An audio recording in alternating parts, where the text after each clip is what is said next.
زندگی کیسے گزارنی ہے۔ میرے نبی کی زندگی کا دوسرا رخ کہ بطور انسان زندگی کیسے گزارنی ہے، مرد عورت ہے، زندگی کیسے گزارنی ہے۔ پہلا رشتہ جو قائم ہوا دنیا میں وہ ہے خامد اور بیوی، حضرت آدم اور حوا کا نکاح ہوا۔ اللہ تعالیٰ نے عورت کو کمزور بنایا تو پہلے دن سے اس کو عزت اور احترام دیا تاکہ ساری زندگی اس کمزوری سے ناجائز فائدہ نہ اٹھایا جائے بلکہ اس کو عزت دی جائے۔ کہ آدم علیہ السلام کے لیے مٹی اکٹھی کی، پانی ڈالا، گوندھا اور ایک اسٹیچو بنایا اور ڈال دیا۔ جب وہ خشک ہوا اس میں روح ڈالی اور پھر وہ ننگے بدن تھے، پھر ان کو جنت کے کپڑے پہنائے اور جنت میں ڈال دیا۔ اس کائنات کا حسن بھی عورت سے ہے اور جنت کا حسن بھی عورت سے ہے۔ حضرت آدم علیہ السلام جنت میں، لیکن بابے جی دا دل ہی نہیں لگتا، کلے کلے ہی ٹرے پھر دیں۔ اب اللہ نے عورت کو بنانے کا ارادہ کیا تو اللہ ایک ڈھیر مٹی کا اکٹھا کر کے عورت کے لیے بھی بنا دیتا اور اس کا اسٹیچو بنا دیتا اور اس کو خشک ہونے دیتا، پھر اس میں روح ڈالتا، پھر اس کو کپڑے پہناتا۔ آپ حیران ہوں گے، سبحان اللہ، اللہ نے ایسا نہیں کیا۔ آدم علیہ السلام سوئے، آنکھ کھلی تو دیکھا ایک خوبصورت حسین عورت۔ یہ بات اکثر لوگوں کو معلوم ہوگی کہ یوسف علیہ السلام دنیا کے حسین ترین انسان تھے، اور یہ بات شاید کسی کو معلوم نہیں ہوگی کہ دنیا کی سب سے حسین خوبصورت عورت حضرت حوا ہے۔ حوا جن پر بڑھاپا آیا ہی نہیں، 1000 سال کے قریب زندگی گزاری، بڑھاپا نہیں آیا۔ حضرت آدم اور حوا قریب قریب عمر تھی۔ حضرت آدم کی عمر تو کتابوں میں مل جاتی ہے 1000 برس، لیکن حضرت حوا کی عمر کتنی تھی یہ کہیں پڑھنے کو ملا نہیں، اس لیے میں اندازہ کرتا ہوں کہ قریب قریب ہوگی۔ بڑھاپا نہیں آیا، بیماری نہیں آئی۔ اور حضرت حوا کو مینسز بھی نہیں آتے تھے۔ یہ عجیب بات آپ کو بتاؤں، اللہ نے اتنا جنت کا ان کے اندر نمونہ رکھا۔ تو جب حضرت آدم کی آنکھ کھلی تو دیکھا ایک حسن کا پیکر، انہوں تو جنت ہی بھول گئی۔ کہنے لگے یا اللہ ہن دل ٹھریا جا کے، یا اللہ کون ہے؟ کہ تیری بیگم۔ کہ واہ جی واہ، موجاں ہی موجاں۔ تو اللہ تعالیٰ نے نکاح پڑھایا۔ سبحان اللہ، اپنے نبی کی شان دوبارہ سنو۔ تو اللہ نے کہا آدم اپنی بیگم کا مہر ادا کرو۔ تو وہ پوچھنے لگے کیا مہر ہے؟ دیکھو ایک بات سنو، مہر کسی کی بیٹی کی قیمت نہیں ہوتی۔ $1 ہو یا $1 ٹریلین ہو، بیٹی کی کوئی قیمت نہیں ہوتی۔ یہ ایک نشان ہے کہ اس بچی پر اب یہ جو خامند ہے وہ موت تک خرچہ اس کے ذمہ ہے، بیوی کے ذمہ خرچہ نہیں ہے۔ خامند کما کے لائے گا اور اپنی بیگم کو کھلائے گا، اور بیوی گھر کی ذمہ داری نبھائے گی۔ تو خیر وہ الگ بات چلی جائے گی۔ اللہ تعالیٰ نے کہا کہ مہر ادا کرو۔ کہا جی کیا مہر ہے؟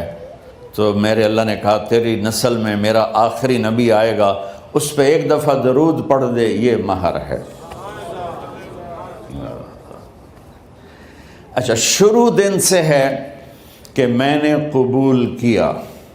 قبول کیا کا مطلب ہے کہ میں اس لڑکی کو قبول کر رہا ہوں، اس کی کمیوں کے ساتھ بھی خوبیوں کے ساتھ بھی۔ اور جب لڑکی کہتی ہے سائن کرنا قبول کیا ہے، یا زبان سے کہے قبول کیا ہے، تو یہ اس بات کی گارنٹی ہے کہ میں نے اپنے اس لڑکے کو خامد ہونے کے طور پہ قبول کیا، اس کی کمیوں کے ساتھ بھی، اس کی خوبیوں کے ساتھ بھی۔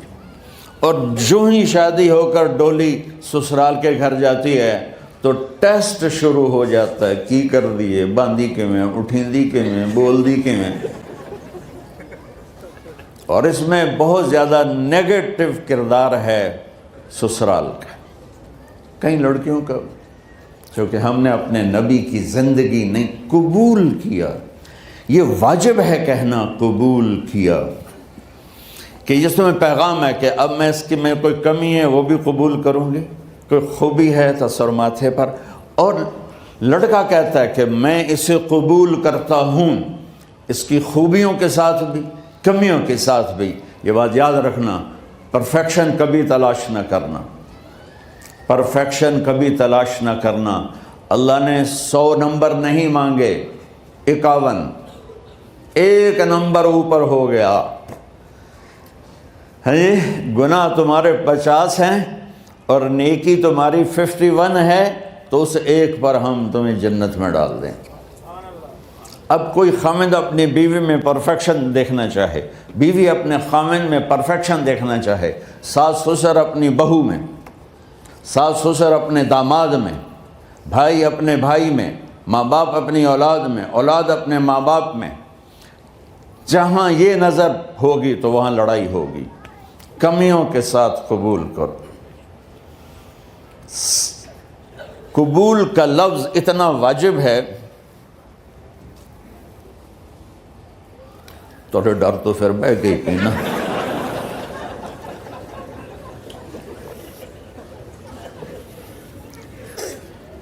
قبول کا لفظ اتنا ضروری ہے کہ اس کے بغیر نکاح ہی نہیں ہوتا. میں یہ کئی جگہ لطیفہ سنا چکا ہوں اور واقعی قصہ بھی ہے, ایسے لطیفہ نہیں ہے. میرے دوست ہیں, ذمہ دار ہیں اچھے, تو ان کے گاؤں کا ایک بچہ چھوٹی عمر میں بسوں پہ جا کے نا وہ جاب پہ لگ گیا. تو اس کا کام ہوتا ہے بس کو صاف کرنا, ڈرائیور کو چائے پلانا, اور جہاں کہیں رش ہو تو اس کو ڈائریکشن دینا, استاد جی کٹ لو, استاد جی آن دیو, استاد جی جان دیو. تو یہ اس کا محاورہ بن جاتا ہے. اب اس کا نکاح ہوا تو مولانا صاحب نے کہا بھائی عبد الرحمن, میں فرضی نام لے رہا ہوں, نام مجھے اس کا یاد نہیں, عبد الرحمن زینب بنت اسلم نو تیرے نکاح دیتا 500 مہر تو قبول کیتا. تھوڑی دیر سوچ کے کہندا جی آن دیو. اس نے ساری زندگی آن دیو ہی سیکھا تھا. تو اس کے بھائی نے اس کو نہیں ماری تو کہنے لگا جی جان دیو. مولانا صاحب نے کہا آن دیو جان دیو نال کم نہیں بننا, تو آگے میں قبول کیتا.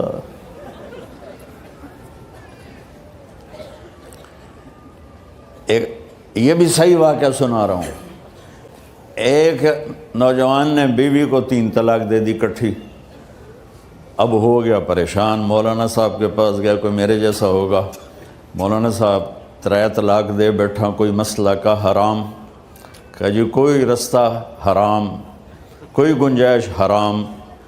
اس نے جیب سے موٹا سا لفافہ نکالا اور مولانا کے جا نماز کے نیچے ڈال دیا. کہ مولانا صاحب کوئی گنجائش, کہ ہن تو سوچنا ہی پوے. کی آکھیا یہ تو اپنی بیگم نو؟ اس آکھیا جی میں آکھیا ہی 3 طلاق.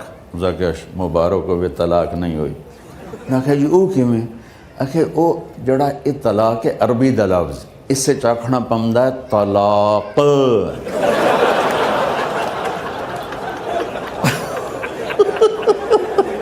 یہ آپ کو صحیح واقعہ سنا رہا ہوں.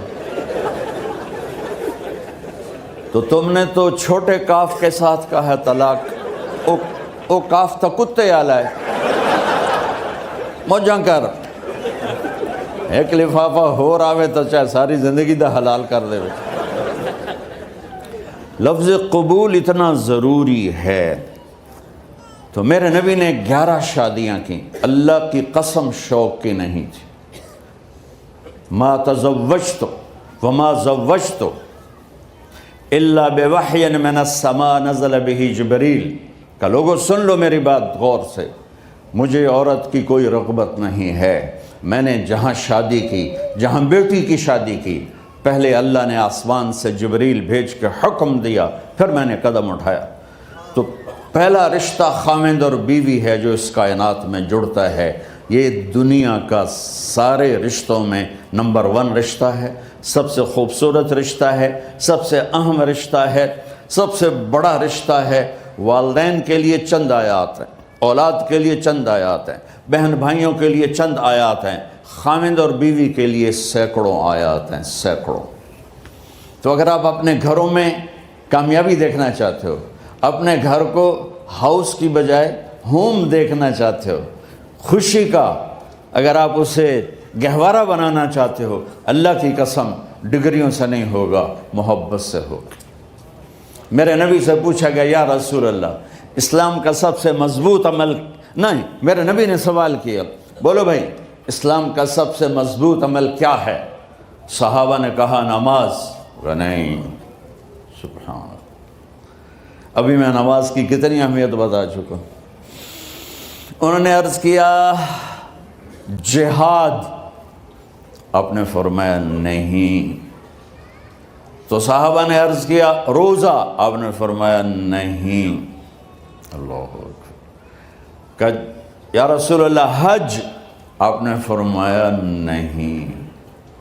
تو سارے صحابہ حیران ہو گئے، یا رسول اللہ نماز، جہاد، روزہ، حج، تو پھر کیا ہے؟ اب سننا سارے بہن بھائی، مستورات، بچے بچیاں، آپ نے فرمایا اسلام کا سب سے مضبوط اور بڑا عمل ہے آپس میں اللہ کے لیے محبت کرنا۔ اگر آپ اپنے گھروں میں حسن دیکھنا چاہتے ہو تو ایک دوسرے سے محبت کرو، اظہار محبت کرو، اور محبت کے پیدا ہونے کے لیے بہت ساری چیزیں ہیں، لپیٹ کے 2 میں کر لیتا ہوں، 2 میں۔ بیوی کی خوبی دیکھو، کمی نہ دیکھو، خاوند کی خوبی دیکھو، کمی نہ دیکھو، پہلی بات۔ دوسری بات، اس زبان سے زہر نہ اگلو محبت کے پھول، اس زبان سے کڑوے جملے نہ ہوں، طنز نہ ہو، ٹانٹنگ نہ ہو، بےعزت نہ کرو، انسلٹ نہ کرو، تو آپ کے دل جڑ جائیں گے۔ یاد رکھو شکلوں سے زندگی آباد نہیں ہوتی، زندگی اخلاق سے آباد ہوتی۔ تو اپنے گھر سے ٹانٹنگ نکال دو۔ نہ کہا کا مطلب ہے بارش کا زمین میں جذب ہو کر یکجان ہو جانا، 2 زندگیوں کا محبت میں جذب ہو کر یکجان ہو جانے کو نکاح کہتے ہیں۔ نہ کہا آنکھوں میں نیند کا اتر کے سلا دینا، نہ کہا خاوند اور بیوی کا ایسی محبت دینا کہ چین کی نیند آ جائے، نہ کہا اعتماد کرنا، بھروسہ کرنا، خاوند بیوی پہ بھروسہ کرے، بیوی خاوند پہ بھروسہ کرے۔ اے نوے لوک لوک کے فون چیک ہو رہے ہوئے، کال کتنے کیتی ہے، کال کتنے کیتی ہے۔ عزت دو، اعتماد کرو۔ چوتھا مطلب درخت کا چھاؤں بنا دینا، نہ کہا میاں اور بیوی، خاوند اور بیوی کا محبت کی ایسی چھاؤں بنانا کہ اس کے نیچے اولاد کا پودا خوبصورتی سے پیدا ہو سکے۔ نہ کہا، صرف لفظ نکاح کے مطلب بتا رہا ہوں، نہ کہا مریض کو، کدھر ڈاکٹر بیٹھے ہیں، میرے سامنے بیٹھے ہیں، مریض کو دوا ایسی دینا کہ وہ شفا یاب ہو جائے، آپس کے ایسے تعلق بنانا کہ زندگی کو شفا مل جائے۔ میرے بھائی بہنوں، میں آپ کو اپنے نبی کی زندگی بتا رہا ہوں۔ میرے نبی نے 11 شادیاں کی، اللہ ذوالجلال کی قسم، صرف ہمیں زندگی سکھانے کے لیے کہ گھر کی زندگی کیسے ہوتی ہے اور اولاد کو کیسے پالا جاتا ہے۔ اب لوگ کیا مجبوریاں ہیں کہ عورت بھی جاب کرتی ہے، مرد بھی جاب کرتا ہے۔ عورت کی سب سے بڑی جاب اپنی نسل کو پالنا ہوتا ہے۔ جب یہاں ٹائم نہیں ملتا بچے کو، نہ ماں سے ملتا ہے نہ باپ سے ملتا ہے، تو پھر وہ جنگل کا پودا بن جاتا ہے۔ یہ تو وینکوور ہے، فیصل آباد کی بات سناتا ہوں۔ میرے بچے جس اسکول میں پڑھتے تھے ان کے پرنسپل سے میری دوستی تھی، میں ملنے گیا ایک دن، تو کہنے لگے جی عجب واقعہ ہوا ہے کہ یہاں 2 بچے پڑھتے ہیں، ان کی ماں بھی ڈاکٹر ہے اور باپ بھی ڈاکٹر ہے، تو وہ دونوں آئے ہیں میرے پاس کہ ہمارے بچوں نے 3 دن ہو گئے ہیں گھر میں کھانا نہیں کھایا، تو ہم پریشان ہیں، ہمیں بتاتے نہیں، کائنڈلی آپ پوچھ کے بتائیں کہ وہ کھانا کیوں نہیں کھا رہے۔ ایک باری کر کے بھی دکھا دو.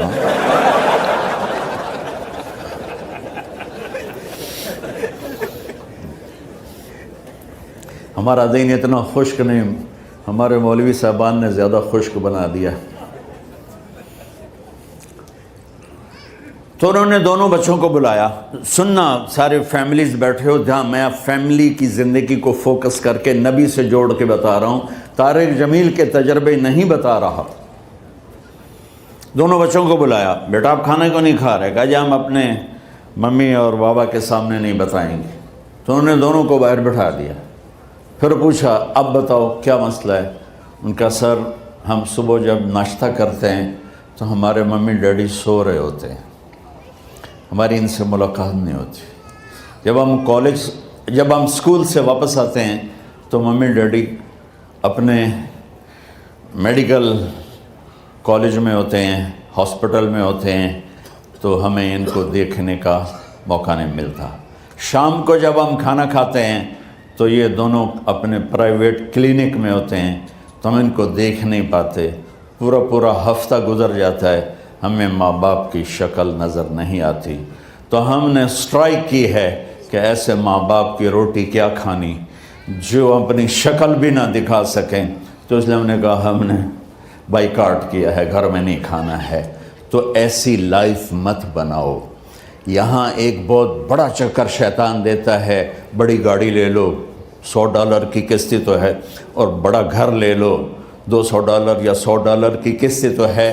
پھر میاں بھی کام کرے، بیوی بھی کام کرے، جو کہ بڑا گھر باقی رہے، تو خوشیاں تو مٹ گئیں. جو ڈبل جاب کرے گا، پھر ڈبل جاب کرتے ہیں.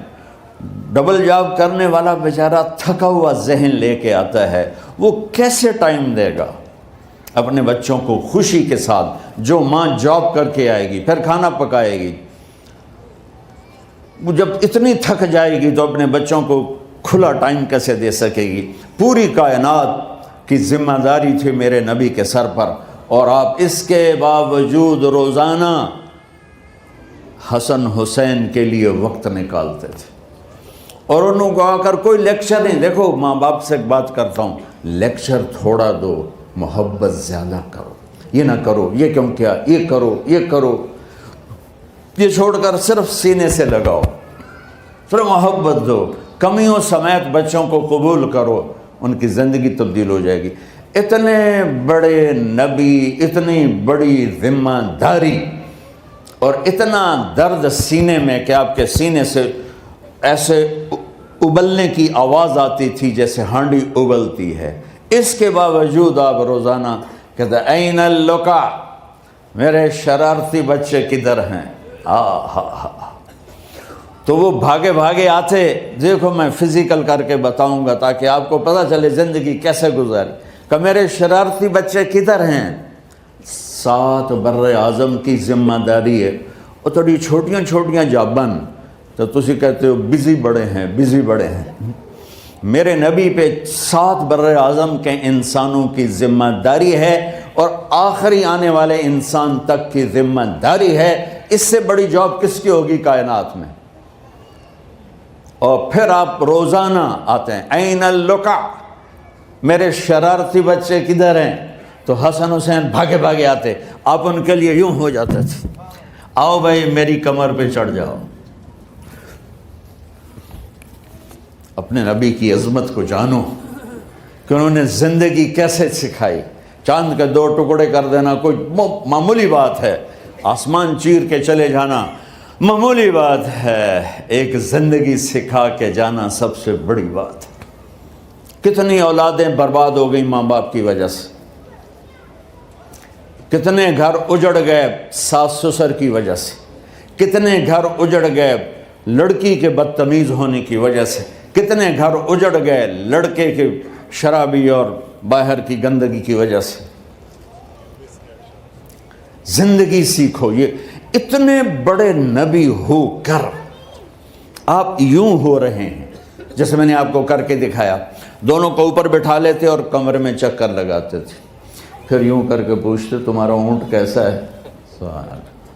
پھر دونوں کو اتار لیتے اور اپنی نواسی زینب، جن کو حضرت علی کی وراثت ملی کس کی؟ علم کی، فصاحت اور بلاغت کی، ان کو کمر پہ بٹھا لیتے اور اکیلی زینب کو پورے گھر میں چکر لگواتے تھے۔ اور بھی دکھ ہیں زمانے میں محبت کے سوا، راحتیں اور بھی ہیں وصل کی راحت کے سوا، کیا صرف کمانا ہی کام ہے؟ ادھار کی زندگی سے بچو، خوش و خرم رہو، اس کو قسط دینی ہے، یہ قسط دینی ہے، یہ قسط دینی ہے، یہ دینی ہے، سر میں درد نہیں ہوگا تو اور کیا ہوگا؟ تو آپ اتنے بڑے عظیم ہو کر وقت نکال رہے ہیں۔ اور حضرت ابو ہریرہ فرماتے ہیں میری آنکھوں نے دیکھنا سارے کہ آپ نے کبھی حسن کبھی حسین یہاں جیسے مائیں کرتی ہیں ادھر کھڑا کیا ہوا ہے اور جھولا جھلا رہے ہیں ایسے، اور ان کے دونوں ہاتھ پکڑ کر کہہ رہے ہیں آ جاؤ، اوپر آ جاؤ، اوپر آ جاؤ، آگے پہاڑی ہے، اوپر آ جاؤ، آگے پہاڑی ہے۔ تو ایسے ایسے آتے اور اوپر آؤ، وہ یہاں آ جاتے، آگے آؤ، وہ یہاں آ جاتے، آگے آؤ، وہ یہاں آ جاتے، تو پھر آپ یوں ہو جاتے، آگے آؤ، تو چڑھتے چڑھتے یہاں آ جاتے، یہاں جب وہ یہاں آ جاتے تو آپ ان کے ہاتھ فکس کر کے آگے بڑھ کر ان کے ہونٹوں کا بوسہ لیتے اور کہتے یا اللہ میں ان سے پیار کرتا ہوں، تو بھی ان سے پیار فرما۔ بھائیو اللہ کی قسم، پیسے سونے چاندی سے زندگی میں خوبصورتی نہیں آتی، نبی کی غلامی سے زندگی میں خوبصورتی آتی ہے۔ اتنے بڑے نبی ہیں اور حضرت عائشہ سے کہہ رہے ہیں دوڑ لگائیں۔ یہاں کسی مولانا سے پوچھو اپنی بیوی سے کبھی کہا اس نے کہ دوڑ لگائیں؟ الٹا سوٹا لے آتے کھلو جائے گا۔ عائشہ دوڑ لگائیں، اور واپسی کہاں سے ہو رہی ہے؟ دوڑ کہاں لگ رہی؟ جہاد کے سفر سے واپسی ہو رہی۔ اور آپ نے اپنے صحابہ سے کہا سب آگے چلے جاؤ۔ جب سارے آگے چلے گئے اور کوئی نظر نہیں آ رہا تو آپ نے کہا عائشہ آؤ دوڑ لگائیں۔ تو حضرت عائشہ کہتے ہم نے دوڑ لگائی تو میں آگے نکل گئی لیکن ابھی پیچھے رہ گئے۔ کچھ سال گزرے تو پھر ہم سفر سے واپس آ رہے تھے تو آپ نے صحابہ سے فرمایا سب آگے چلے جاؤ، چلے گئے۔ آپ نے کہا عائشہ دوڑ لگائیں؟ کہ جی لگائیں۔ کون دنوں میں ذرا موٹی ہو گئی تھی تو پھر اللہ کے نبی آگے نکل گئے، میں پیچھے رہ گئی۔ تو آپ نے کہا عائشہ ہاذہ بتلک، آج تو اور میں برابر